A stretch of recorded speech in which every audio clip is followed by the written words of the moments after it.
Hey everyone, hello and welcome back to the channel. আশা করি সবাই ভালো আছে, সুস্থ আছে, as always জাস্ট ফাটাফাটি আছে। নতুন দিন নতুন ব্লগ স্টার্ট করছি।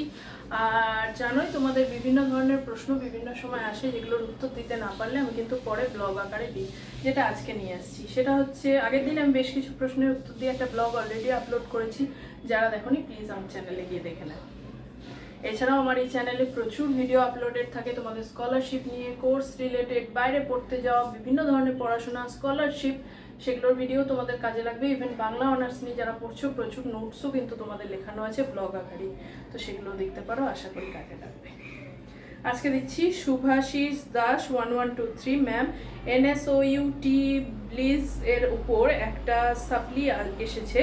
সেটা সাপ্লিটা এই বছর এক্সাম দেওয়ার পাশাপাশি আমি ইগনুতে অন্য সাবজেক্টেই ভর্তি হতে পারবো। এখন মাইগ্রেশন লাগবে কি এখনই?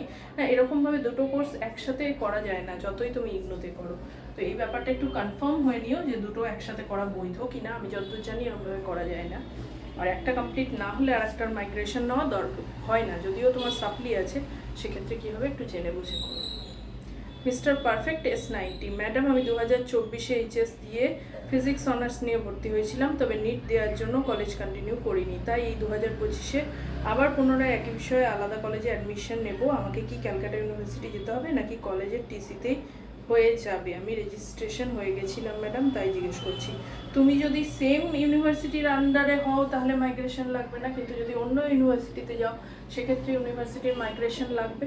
কোন কলেজে যেতে চাও সেখানে তোমাকে নেবে কিনা, মানে তাদের সিট ফাঁকা আছে কিনা, সেগুলো জেনে আসো। তারপরে জেনো তারা কি কি ডকুমেন্ট চাইছে। একটা প্রপার ভ্যালিড রিজন দেখিয়ে একটা অ্যাপ্লিকেশন দিতে হয়, এনওসি দিতে হয়, মাইগ্রেশন দিতে হয়, অনেক কিছু ব্যাপার আছে। তো সেটা জেনে তারপরে কাজ করো।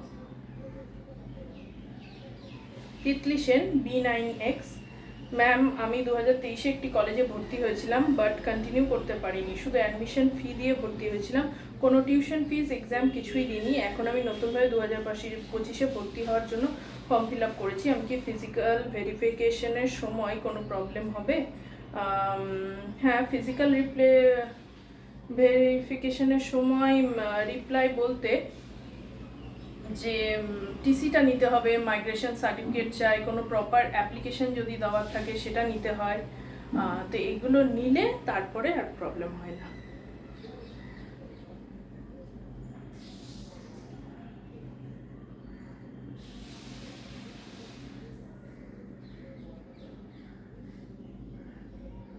এই ছিল প্রশ্ন উত্তর। আশা করতে পারছি যে সমস্ত প্রবলেম ছিল সেগুলো কাটিয়ে আবার রেগুলারাইজ ব্লগ দিতে পারবো। সঙ্গে থেকো, পাশে থেকো, যেরকম সবসময় থেকেছো। তোমাদের দরকারি বহু ভিডিও অলরেডি আপলোডেড আছে, আর এখন থেকে চেষ্টা করবো রেগুলার হওয়ার। ঠিক সকাল 9টায় যেমন আগে ব্লগ আসতো সেরকমই। শুধু তোমাদের নয়, ক্লাস 9 to 12 বাংলা সহ আর্টসের বিভিন্ন সাবজেক্ট পড়িয়ে যেমন ব্লগ দিতাম। ওল্ড সিলেবাস তো প্রায় পুরোটাই কমপ্লিট ছিল, নিউ সিলেবাস কিছু শুরু করিনি, সেগুলো আস্তে আস্তে শুরু করছি। তো চলো, ভালো থেকো। বাড়িতে আমি পার্সোনালি প্রাইভেট টিউশন পড়াই, তাই এই ক্ষেত্রে একটু ডিলে হয়ে যাচ্ছে। চলো, সব রেগুলারাইজ করার চেষ্টা করছি, হয়তো পেরে উঠবো। ভালো থেকো, দেখা হবে নেক্সট দিন।